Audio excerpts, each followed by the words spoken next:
Hello everyone. Welcome to the Lightning Ball channel. If you haven't yet subscribed to my channel, please do so and activate the notification bell. Your support fuels my continued efforts. In our previous episode, the four strongest, Diablo, Zijin, Dino, and Rimuru, unleashed their most powerful attacks, revealing the ultimate quartet skill, break down nostalgia for the first time in this world, solidifying its place as a legend. Meanwhile, Mai Furuki and Vega, who were drifting through the cracks of space and time, were swept into different temporal storms, with Vega being sealed away forever in the end of time and space. In this episode, we shift focus to Rimuru finally, where we explore the conversation between Ciel and Rimuru at the end of time and space and how this part of the story differs between the light novel and web novel. So, let's get started. At the world's end, a place known as the end of time and space, Rimuru slowly opened his eyes. He remembered that the last thing he had been doing was battling Nalin when he was ambushed by Feldway. Ciel's voice echoed in Rimuru's mind, and as long as Ciel was still alive, it meant Rimuru was fine too. Rimuru felt disoriented, his vision was blurry, and he couldn't make out his surroundings, which left him feeling confused. However, Ciel remained calm, explaining that they were in the end of time and space, a place at the very edge of existence. Feldway's chronosaltation had transported Rimuru here. Rimuru recalled being ambushed by Feldway during the battle with Nalin. Feldway had used chronosaltation under the effect of dual time stops, transforming it into black saltation, successfully sending Rimuru to the end of time and space.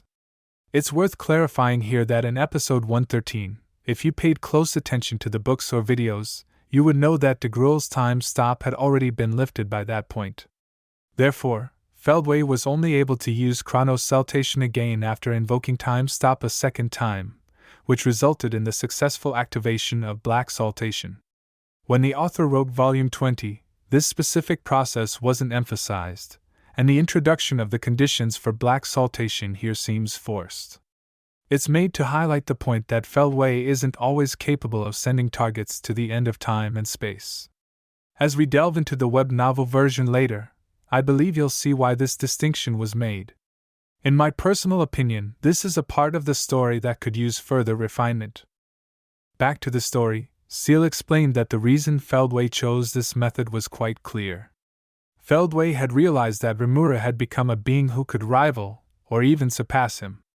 To avoid a direct confrontation with Rimuru and to completely eliminate the threat, Feldway decided to send Rimuru to the end of time and space, making it impossible for Rimuru to interfere with the current events. In this place, time didn't flow, and even infants couldn't perceive the expansion of space. Indeed, time had come to a standstill, space had ceased to expand, and everything had reached a state of entropy, leading to nothingness. Rimuru was still dazed, finding Ciel's explanation odd, almost as if Ciel had experienced the entire process firsthand. Ciel immediately confirmed this, explaining that under the effects of Feldway's black saltation, Rimuru had indeed been flung to the end of time and space. Here, the stars had long since burned out, but the world hadn't fully collapsed. Ciel surmised that with Feldway's power, he could only destroy the universe of Central World, but no further. In other words, after Rimuru was sent away, Feldway and the evil god Ivaraj hadn't yet managed to destroy the world. Ciel continued, saying that Rimuru had floated through a universe where even the stars no longer twinkled, witnessing the end of the world. Rimuru couldn't comprehend what Ciel was saying. If, as Ciel claimed, they had reached the end of time and space and witnessed the world's end, how could they still be alive? Rimuru thought that if Ciel was lying, she should have come up with a better story. But on second thought, Ciel wasn't one to lie, at least not about serious matters. Past tricks were mostly jokes to mislead Rimuru, but Ciel wouldn't lie about something like this. So, this truly was the end of the world. However, Rimuru also noticed how calm and even cheerful Ciel seemed, which confused him. If things were so dire, why was Ciel acting so relaxed, especially since the world had supposedly been destroyed? Ciel admitted that she had been tricked by Feldway this time and hadn't anticipated this kind of move from him. Rimuru panicked at this, having just wondered why Ciel was so composed, only for Ciel to admit to being outwitted. Rimuru hadn't thought he would be defeated by the same technique that had once banished the scorched dragon Velgrind. But then Ciel clarified that she hadn't admitted defeat, it was a draw at best. Rimuru quipped that whenever Ciel said she had been tricked by Feldway, it was like indirectly admitting defeat. Ciel dismissed this, saying it was just Rimuru's misunderstanding. Knowing better, Rimuru chose not to argue further, realizing it was pointless. Ciel then said that the most important thing now was what to do next. Rimuru, still confused, questioned what she meant by next. After all, they were already at the end of everything. How could there even be a next step? Ciel began to explain further, saying that after countless eons, Rimuru had accumulated an immense amount of energy through imaginary collapse. The former creator god Veldanava had lost his ability to use imaginary collapse after creating the world, but Rimuru, having imaginary space, didn't have that limitation. In fact, even though Rimuru had already stored enough energy to rebuild the world tens of thousands of times, his imaginary space continued to expand without ever feeling full. Rimuru struggled to grasp what Ciel was saying.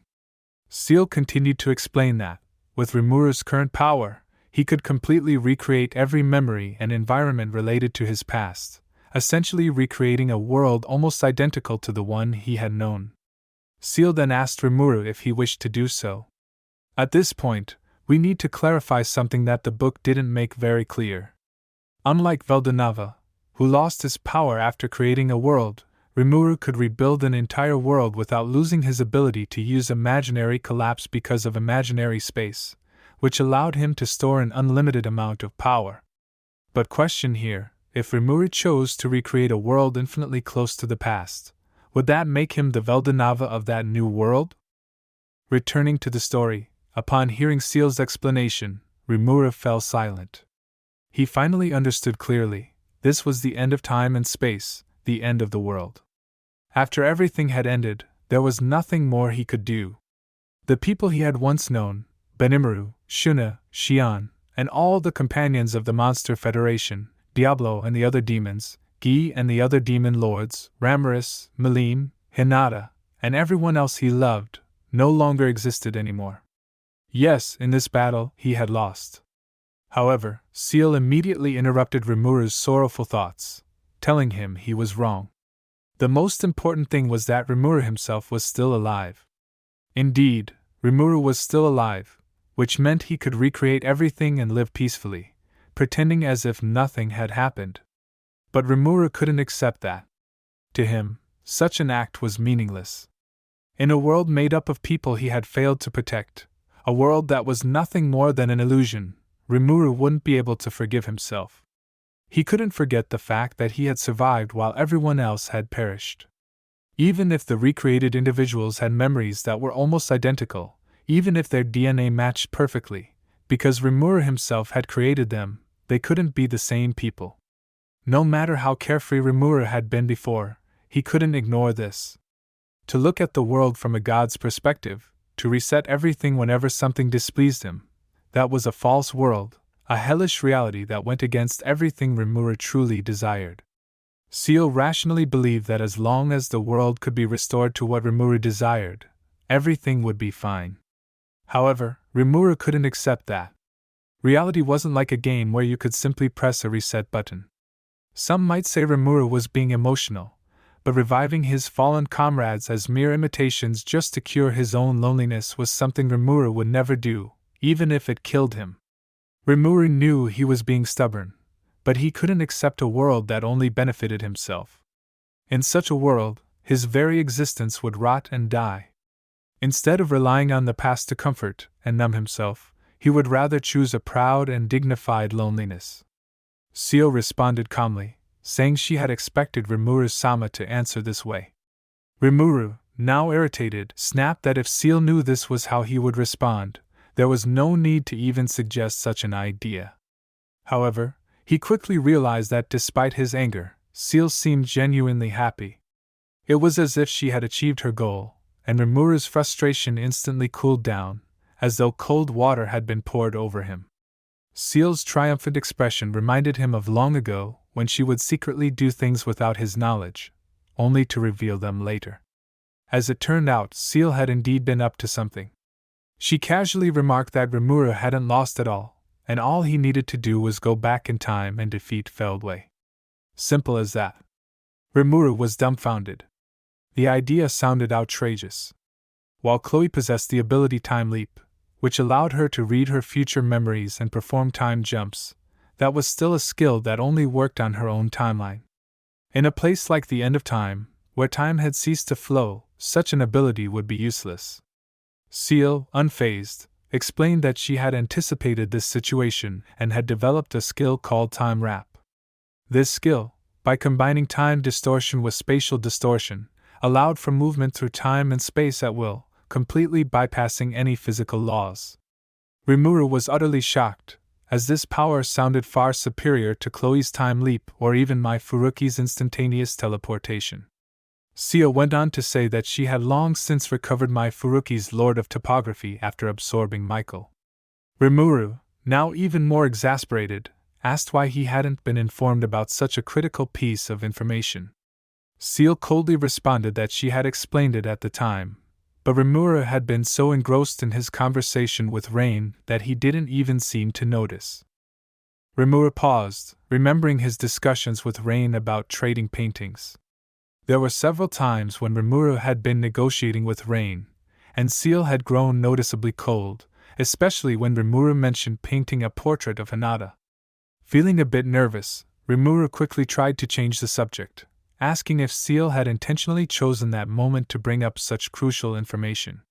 Ciel firmly denied it, but her tone left Rimuru suspicious of her true intentions.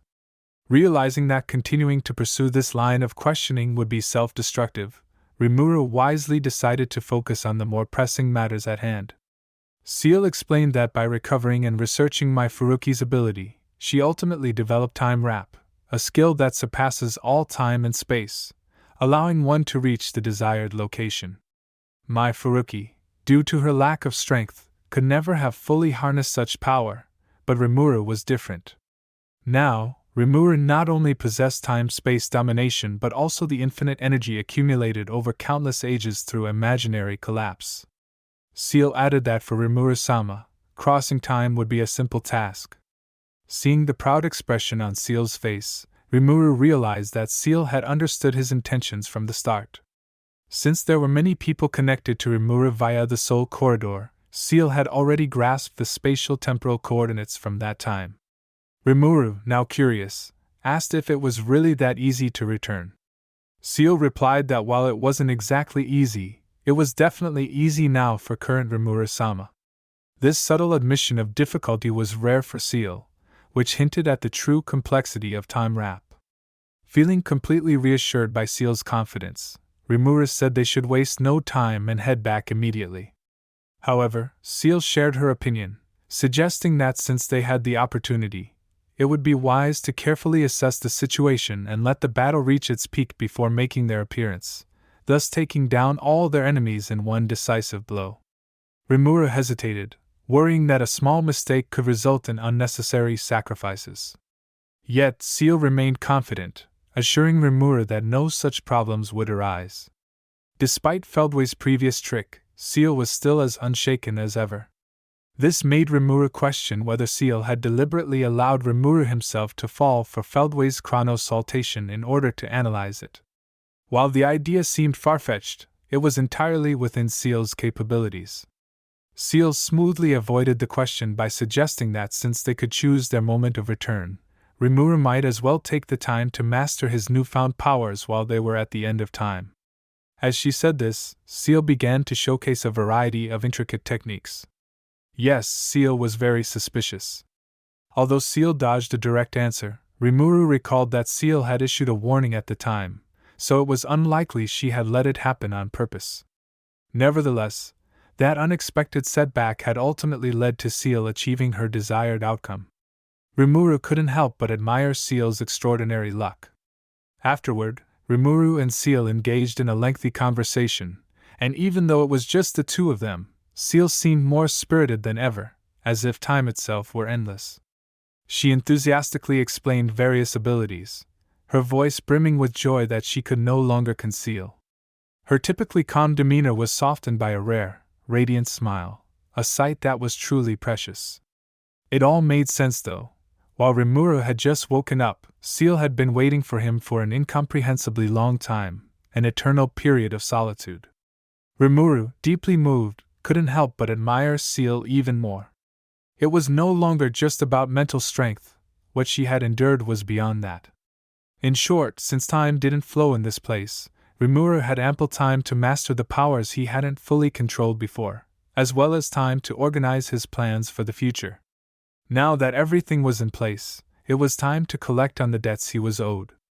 Rimuru was determined not to lose again. There were many things he needed to accomplish, and the moment to set off had finally arrived. Thus, Rimuru activated Time Wrap, and suddenly, there was a loud thud as if something had been flung away. Was this a typical beginner's mistake?